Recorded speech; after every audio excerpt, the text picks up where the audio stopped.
साधु साधु साधु। नमो तस् भगवतो अरहतो सम्मा सम्बुद्दस्स। नमो तस् भगवतो अरहतो सम्मा सम्बुद्दस्स। नमो तस् भगवतो अरहतो सम्मा संबुद्दस्स। साधु साधु साधु। पूजनीय कल्याण मित्र, हमारे गुरु भंते जी को हमारा सादर प्रणाम है। साधु साधु साधु। श्रद्धावान उपासक उपासिकागण, एक बहुत ही सुंदर सूत्र है जिनका हम अभी संयुक्त निकाय में अभ्यास कर रहेंगे।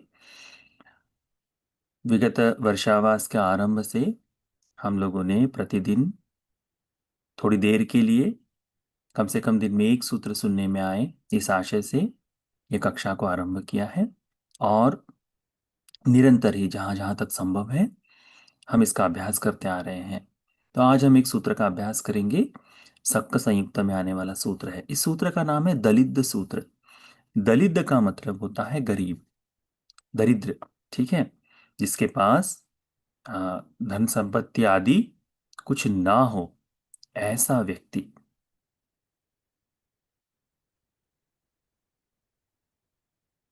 तो इसके बारे में बताया गया है। फिर इसी में यह विशेषता बताई गई है कि भगवान का शिष्य जो है, श्रावक है, वह दरिद्र नहीं हो सकता करके। एक एवं में सुतंग, ऐसा मैंने सुना है। एकं समयं भगवा राजगहे विहरति वेलुवने कलांदक निवापे। हमारे शास्त्र भगवान बुद्ध जी एक बार राजगृह में विराजमान थे, वेलुवन में, कलांदक निवाप में। तब भगवान ने भिक्षुओं को आमंत्रित किया। भिक्षुओं कहकर, भिक्षुओं ने भदंत कहकर भगवान बुद्ध जी को उत्तर दिया। भगवान बुद्ध जी इस तरह से उपदेश करते हैं। भगवान कहते हैं, भूतपूर्वं भिक्खवे अन्यतरो पुरिसो। भिक्षुओं अतीत में यानी पहले कोई एक व्यक्ति, इमस्मिंग एव राजगहे मनुष्य दलितो अहोसी। इस राजगृह नगर में एक मनुष्य था, वह बहुत ही दरिद्र था, बहुत ही गरीब था। मनुष्य कपनो मनुष्य वरा को, दूसरों के द्वारा कृपा का पात्र, दूसरों के आश्रय से ही जिए, ऐसा जीवन जीने वाला, ऐसा जीवन जीने वाला यह व्यक्ति है करके भगवान बुद्ध जी बताते हैं। यानी जिसे देखकर हमें दया आ जाए, अरे इस व्यक्ति पर बड़ी दया आ रही है, ऐसा जैसा भाव प्रकट करते हैं ना, उस प्रकार का दरिद्रता उस व्यक्ति की थी। तो दूसरों की कृपा का पात्र है करके भगवान बताते हैं। तब वह व्यक्ति सो तथागत वेदिते धम्म विनय सद्दं समाधि। भगवान बुद्ध जी कहते हैं, वह व्यक्ति दरिद्र है, दूसरों की कृपा का पात्र है, परंतु उसने भगवान बुद्ध जी के प्रति, भगवान बुद्ध जी के इस धर्म शासन में, धर्म विनय में श्रद्धा का उद्गम कराया। अपनी जीवन में श्रद्धा को शामिल किया। श्रद्धा में वह व्यक्ति आ गया। सीलं समाधि, सील को धारण किया। गृहस्थ के जो पंचशील है, उस पंचशील को, उपोषित के दिनों में जो उपोषित के अष्टशील है, इन उपोषित शीलों को उसने धारण किया। सुतंग समाधि, सुतंग का मतलब धर्म का श्रवण, धर्म का श्रवण उसने धारण किया। चागंग समाधि, त्याग का मतलब दान देना, त्याग देना, है ना। देखिए, मनुष्य दरिद्र है, मनुष्य दलिद्रो अहोसी, मनुष्य दरिद्र है, मनुष्य कपनो कृपा का पात्र है, दूसरों के द्वारा हीन है, बिल्कुल दूसरों के इस पर जीने वाला है। उसके बावजूद इसमें क्या लिखा है, भगवान क्या कहते हैं कि चागंग समाधि, त्याग की भावना भी, दान देने का भाव भी उसमें उत्पन्न हुआ। यानी केवल धन से दान नहीं होता, इस बात को ध्यान में रखिए। चागन समाधि, पंयंग समाधि, प्रज्ञा को भी, ये जो प्रज्ञा है, इस प्रज्ञा को भी उसने अपने जीवन में सम्मिलित कराया, धारण कर लिया। भगवान कहते हैं, सो तथागतप वेदिते धम्म विनये सद्दं समादित्वा शीलं समादित्वा सुतं समादित्वा चागं समादित्वा पඤ्ඤा समादित्वा कायस भेदा परं मरणा सुगतिं सग्गं लोकं उपपज्यति देवानं तावतिंसानं सहप्यतं। क्या कहते हैं भगवान कि यह जो व्यक्ति है, भगवान बुद्ध जी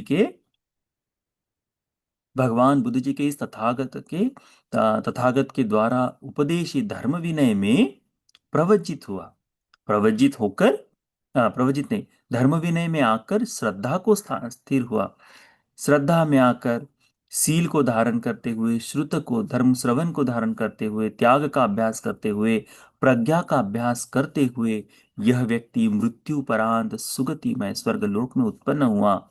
और कहाँ जन्म लिया? तायंतिस देवलोक में, तावतिंसा, जहाँ शक्र देवेंद्र रहते हैं, 33 देवता जो जिनका राज्य है, वहां उत्पन्न हुए। और वहां उत्पन्न होकर उन देवताओं के साथ वह आया। पर और साथ साथ में भगवान विष्णु में विशेषण ये कहते हैं, सो अन्ये देवे अचिरोते अचिरोचति अतिरोचति वन्नेन चेव यशसा च। भगवान कहते हैं कि दूसरे देवताओं के से अधिक, दूसरे जो जितने देवता हैं उन देवताओं से अधिक उसका दिव्य भाव प्रकट हुआ। उसका वर्ण जो है वह उनसे अधिक सुंदर है, उसका जो बल है, यश है, वह उनसे अधिक सुंदर है करके, अधिक बलवान है करके भगवान कहते हैं। तो जब कोई बहुत ही, जैसे आज भी देखिए होता है ना कि कोई बहुत ही गरीब व्यक्ति हो जाए और थोड़ा सा उसको किसी कोई नौकरी मिल जाए, कुछ हो जाए, तो आस पास के लोग, कल तक तो गरीब था आज ऐसा हो गया करके उसके प्रति एक अलग सा भाव रखते हैं कि नहीं, है ना? वो रखते हैं। तो वैसा ही ये देवता भी, तत्र सुदं भिक्खवे देवता तावतिंसा उज्जायंती खीयंती विपाचयंती। वे लोग उसको इस प्रकार से ऐसा भाव रखे थे कि अरे अद्भुत तो है ही, परंतु आ, वे लोग उसे देखकर उससे खिन्न रहते थे। अरे ये कैसे, इतना हम यहाँ इतने समय से है, यह अभी मनुष्य लोक में था तो बड़ा दरिद्र था, दूसरों के सहारे जीने वाला था, और आज यह हमसे ज्यादा श्रेष्ठ हो गया है, ऐसा भाव रखते हुए उसे ईर्ष्या करते थे। और कहते थे, कितना आश्चर्य है, कितना अद्भुत है कि यह व्यक्ति जो है कि मनुष्य लोक में हीन रहा, दलित रहा, कि ये अय्यपि देव अयं ही देव पुत्रो पुब्बे मनुष्य भूतो समानो मनुष्य दलित दो अहोसी। यह मनुष्य लोक में बड़ा दरिद्र रहा, परंतु वहां से मरकर जब देवताओं में लोक में उत्पन्न हुआ तो त्रायंतिस देवताओं के साथ में जब आया तो उनसे अधिक वर्ण से और यश से सुंदर रहा करके भगवान बुद्ध जी कहते हैं। तो ये जब बात है, ये भगवान बुद्ध जी मनुष्य लोक में देव भिक्षुओं को बता रहे हैं, ठीक है। भगवान पुनः कहते हैं कि अतको भिक्कवे सक्को देवा न मिंदे देवे तावतीन से आमंते से। तब इस बात को जानकर देवताओं के राजा जो है शक्र देवेंद्र, उन्होंने त्रायंतिस देवलोक में सभी देवताओं को आमंत्रित किया, सबको बोला कि देवताओं यहाँ इकट्ठा हो जाओ करके। अब देवों का राजा है, सबको बुला सकता है। उसको ये बात सुनने में आई कि ये देवता लोग इस देवता के प्रति जो बुद्ध शासन में प्रशंसित होकर श्रद्धा में आकर वहां गया है, उसके प्रति ये लोग इस तरह का भाव, ईर्ष्या करते हैं, उसके प्रति खिन्न रहते हैं, ये भाव जाना। तब देवताओं का राजा शक्र देवेंद्र कहते हैं, माँ को तुम्हें मारिसा एतस देवपुत्र स उज्जाइत। कि हे देवपुत्रो, हे देवताओं, तुम्हें इस देवपुत्र के बारे में जो खिन्न मन है, इसे अपने मन में उत्पन्न मत करो, अपनी खिन्नता मत रखो इस देवपुत्र के बारे में। यह जो देवपुत्र है, ये जो देवता अभी मनुष्य लोक से यहाँ आया है, ये भगवान बुद्ध जी के धर्म विनय के प्रति, यानी बुद्ध धम्म संघ रत्न के प्रति श्रद्धावान हुआ है। किसके प्रति? भगवान बुद्ध जी के धर्म के संघ के प्रति श्रद्धावान हुआ है। इंद्रिय धर्म जो कहते हैं ना, श्रद्धा, सील, श्रुत, चाग, पඤ्ञा, इन 5 इंद्रिय धर्मों को वह बलवत करते आया है, पुष्ट करते आया है करके देवानंद बताते हैं। कहते हैं इसी कारण से दरिद्र है, उस कारण से नहीं। तथागत के धर्म विनय के प्रति, तथागत के प्रति श्रद्धा को जगाकर, सील का अभ्यास करते हुए, श्रुत को बढ़ाते हुए, त्याग का अभ्यास करते हुए, पඤ्ञा को बढ़ाते हुए, वह इन संपत्ति का अर्जन करते हुए आया है।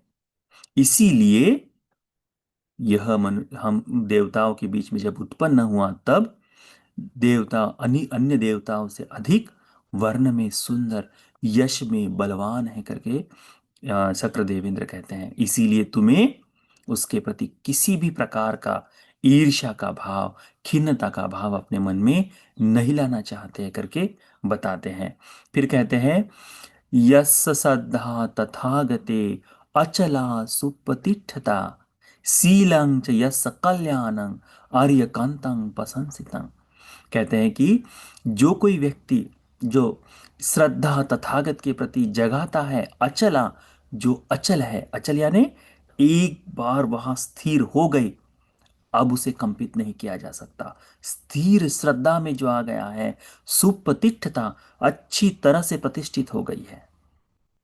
जिस तरह से इंद्रखील कहते हैं, जैसे बड़े बड़े पिलर जो पहले गाड़े जाते थे, अशोक स्तंभ जो कहते हैं हम, अशोक की लाट जो कहते हैं, कैसी है, अब उसे लगभग 2000 वर्ष से अधिक हो गया, आज भी जमीन में स्थिर गड़ी हुई है। जहां से ऊपर से टूट गया है, उसके बावजूद भी वो बाकी की लाट वैसे की वैसी खड़ी है। क्यों? क्योंकि जमीन में अच्छी तरह से गड़ी हुई है, बिल्कुल स्थिर होकर खड़ी है। उसी प्रकार से हमारी श्रद्धा होनी चाहिए। आज थोड़ी सी बढ़ रही है, कल थोड़ी सी घट रही है, ऐसा नहीं। अचला, अचल होनी चाहिए, सुप्रतिष्ठिता, अच्छी तरह से प्रतिष्ठित होनी चाहिए। शीलं च यस्य कल्याणं, शील जो है, ये जो कल्याणकारी शील है, इन कल्याणकारी शील का शील को धारण किया होना चाहिए। ये वो शील हैं जो आर्यकांतं प्रशंसितं, जो आर्यकांत, आर्य जनों को, अरहंतों को, मुक्त लोगों को बड़े प्रिय है, उनके द्वारा प्रशंसित है। संगे पसादो यस्सत्थि उजुभूतस्य दर्शनं अदलिदोति तं आहु अमोघं तस्य जीवन जीवितं। भगवान देवेंद्र कहते हैं कि, या देवेंद्र कहते हैं कि जो संघ के प्रति इस तरह से श्रद्धावान है, उजुभूतं दर्शनं, ये जो रुजु मार्ग पर चलने वाले संघ है, उसके दर्शन के लिए इच्छा करता है, उनके प्रति श्रद्धावान होता है, अदलित दोती तंग आहु, वह व्यक्ति दरिद्र नहीं है करके भगवान देवता कहते हैं। ये शक्र देवेंद्र दूसरे देवताओं को समझाते हैं कि मनुष्य लोक में कोई दरिद्र हुआ है, परंतु दिव्य लोक में जो बुद्ध शासन के प्रति श्रद्धा होकर यहाँ आया है, वह व्यक्ति मनुष्य लोक में भी दरिद्र नहीं है, उसका जीवन रिक्त नहीं है, व्यर्थ नहीं है। अमोघं तस्य जीवितं, उसका जीवन व्यर्थ नहीं है करके उसमें शक्र देवेंद्र बताते हैं। तस्मा सद्धं च शीलं च प्रसादं दम दर्शनं अनुयुज्येत मेधावी सरंग बुद्धान शासनं ते। कहते हैं कि उस तरह से श्रद्धा का, शील का जीवन जीते हुए, धर्म के प्रति प्रसाद का भाव रखते हुए, धर्म का दर्शन जो कर लेता है, ऐसा मेधावी व्यक्ति, ऐसा बुद्धिमान व्यक्ति इस बुद्ध शासन को संपूर्ण कर लेता है करके शक्र देवेंद्र उस समय उन सभी देवताओं को बताते हैं। तो उपासक उपासिकागण, सील का धारण आप लोग किए हैं। पंच, इसमें 5 अ, धर्म बताए गए हैं, श्रद्धा, सील, श्रुत, चाग, पඤ्ञा। ये पंच इंद्रियों को अच्छी तरह से पुष्ट कर लो। धन से यदि कोई रिक्त भी हो, तब भी यदि वह बुद्धिमान है, तो इस बुद्ध शासन में उसे दरिद्र नहीं कहा जाएगा, धनवान ही कहा जाएगा, है ना। तो इस संपत्ति का अपने जीवन में अच्छी तरह से संग्रह कर लो, इसे अपने जीवन में अच्छी तरह से उतार लो, तो हमारा कल्याण होगा, हमें बहुत लाभ होगा। ठीक है। तो इस सूत्र को अच्छी तरह से ध्यान रखो अपने जीवन में। इस सीलों को धारण करते हुए इन पंच इंद्रिय बलों को पुष्ट करने की कोशिश करो। तो आज का यह धर्म का उपदेश आप सभी को इस बुद्ध शासन में श्रद्धा, शील, श्रुत, त्याग, पඤ्ञा, इस पंच इंद्रिय बलों को पूर्ण कर लेने के लिए यह पुण्य उपकारक धर्म हो जाए। साधु साधु साधु।